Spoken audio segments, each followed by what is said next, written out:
Salam alaikum wa rahmatullahi wa barakatuh, bienvenue à tous sur ma chaîne YouTube. Donc aujourd'hui je vais faire une vidéo un petit peu improvisée. Alors je voulais la faire de manière plus carrée, etc. Prendre des notes, vous faire passer, voilà, vraiment organiser la vidéo. Mais je me suis dit, je vais vous parler avec le cœur. Parce que voilà, je suis très inspiré, alhamdoulilah. Je suis très motivé, très chaud, alhamdoulilah. Qu'Allah nous préserve. Et voilà, je vais un petit peu vous parler dans cette vidéo. Comment est-ce que la croyance, comment est-ce que ma croyance, comment est-ce qu'en tant que croyant, comment est-ce que la croyance est un moteur pour nos activités dans la vie, pour nos affaires dans la vie, pour nos projets dans la vie. Mais avant de commencer cette vidéo, je vais vous demander si ça n'est pas encore fait. Voilà, faut donner de la force à cette chaîne, faut faire monter ce projet, faut faire monter voilà, le travail qui est fait, faut le valoriser. Donc je vous demanderai de bien vouloir vous abonner à la chaîne si ça n'est pas encore fait, ça prend quelques secondes. Mettre un petit pouce bleu sur la vidéo et partager en commentaire votre avis par rapport au sujet donc, que je vais aborder ici. Alors, comment est-ce que la croyance est une force énorme? Comment est-ce que la croyance est un moteur énorme dans tout ce qu'on entreprend dans la vie?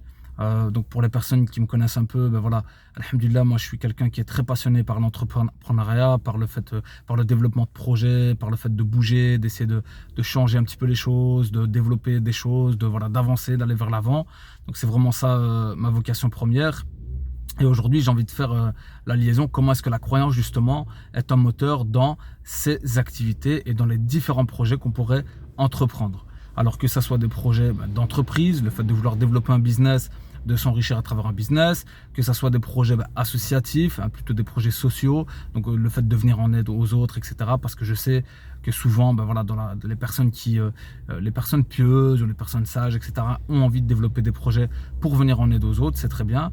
Ou alors ça peut être les deux, combiner les deux, comment trouver un équilibre entre les deux et tout autre type de projet. Donc comment est-ce que la croyance est un moteur dans ces projets-là? Alors c'est très simple. Avant de revenir à l'islam, donc Allah Azza wa Jalla m'a guidé il y a plus ou moins une dizaine d'années. Je ne me suis pas converti, je suis revenu à l'islam, je me suis repenti, mais voilà, c'est pas ça le plus important. Mais avant de revenir à l'islam, j'avais déjà cette motivation, le fait de vouloir bouger, le fait de vouloir faire des choses, etc. Donc j'étais déjà passionné par l'entrepreneuriat. Et quand je suis revenu à l'islam, subhanallah, ça a été une confirmation, mais énorme. Et en fait, ça a complètement donné du sens à mes activités. Ça a complètement donné du sens à cette chaleur que j'avais à l'intérieur de moi et qui me donnait envie de bouger, qui me donnait envie de faire des choses.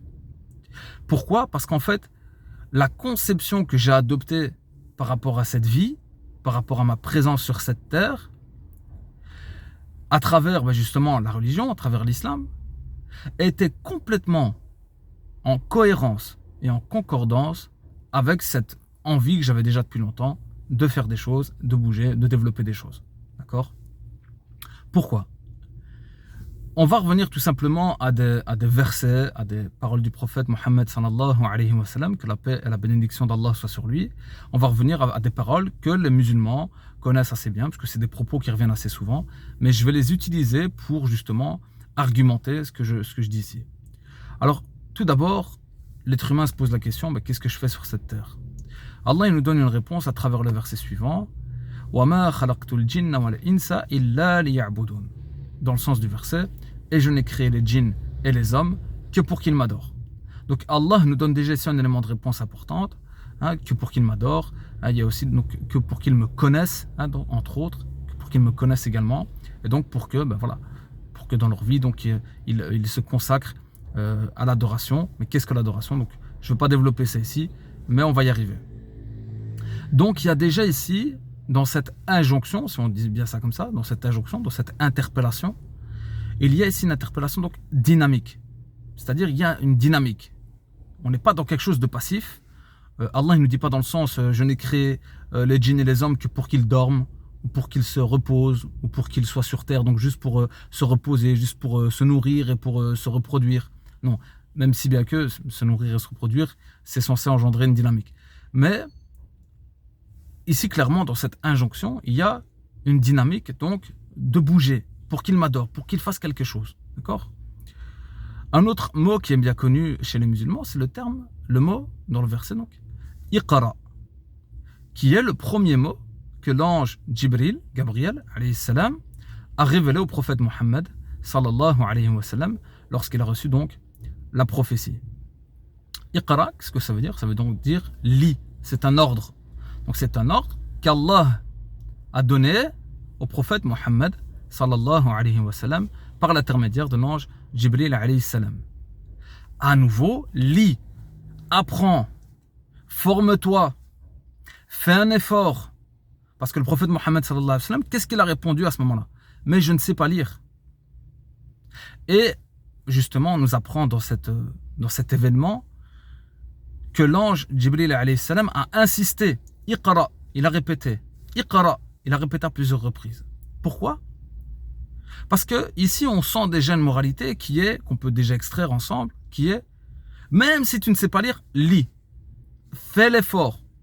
Bouge, apprends. Donc à nouveau, on est dans quelque chose de très dynamique. Un autre verset, parce que je ne vais pas expliquer, le but ici c'est pas d'expliquer les versets, de toute façon je n'ai pas le bagage religieux pour le faire. Je vais juste prendre des termes, comme je l'ai dit, pour argumenter comment donc la croyance est un moteur dans nos affaires de cette vie. Allah Azza wa Jalla, il nous dit dans le Coran, à plusieurs reprises, Ya ayyuhallazina amanu wa aminu salihat. À plusieurs reprises, on a ce début de verset, Ya ayyuhallazina amanu wa aminu salihat. Oh, vous qui avez cru et qui avez accompli des actions pieuses. Donc Allah, à plusieurs reprises, il lie la croyance et les actions pieuses. C'est indissociable. Dans le sens, je crois, mais je dois manifester ma croyance à travers des actions, à travers donc des activités. Donc déjà, normalement, ces trois versets-là nous montrent qu'il y a une dynamique dans la croyance. Il y a quelque chose qui nous appelle à bouger, quelque chose qui nous appelle à faire, quelque chose qui nous appelle à être actif. Et je ne vous apprends rien en vous disant que le prophète Mohammed alayhi salatu wassalam, qui pour nous en tant que musulmans sommes convaincus que c'est le meilleur des hommes qui a marché sur cette terre, est un modèle parfait de réussite. De réussite dans ce bas monde et de réussite dans l'au-delà. Parce qu'à nouveau, le croyant est quelqu'un de visionnaire. Il œuvre pour ce bas monde, mais il œuvre également pour l'au-delà. C'est un investisseur. C'est un investisseur, c'est un visionnaire. C'est quelqu'un qui s'est dit, ah non, je ne vais pas uniquement œuvrer pour ce bas monde. Parce que souvent on nous dit, et qu'est-ce qui te prouve qu'il y a quelque chose après? Ben justement, le croyant croit, donc la foi c'est quoi? C'est de croire d'une certaine manière en des choses même que tu ne vois pas. Et le croyant, il investit parce qu'il se dit, ben, moi je crois qu'il y a quelque chose après, donc j'investis pour ce bas monde et pour l'au-delà. Je suis visionnaire. Le croyant est visionnaire. D'accord? On a dit que le prophète Mohammed alayhi salatu wassalam, c'est le meilleur modèle pour nous qui a marché sur cette terre. Parce que également, il a montré, il a démontré, il a prouvé, et parce que de toute façon, on croit qu'Allah Azza wa Jalla l'a choisi comme messager, comme dernier messager, sallallahu alayhi wa sallam. Et il a démontré sa capacité à gérer tout type de domaine.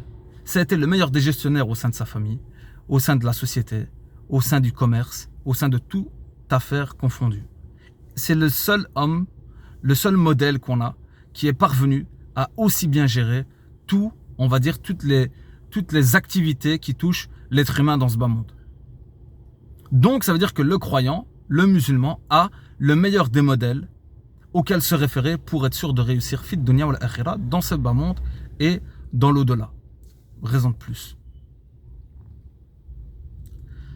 La foi, c'est un capital énorme.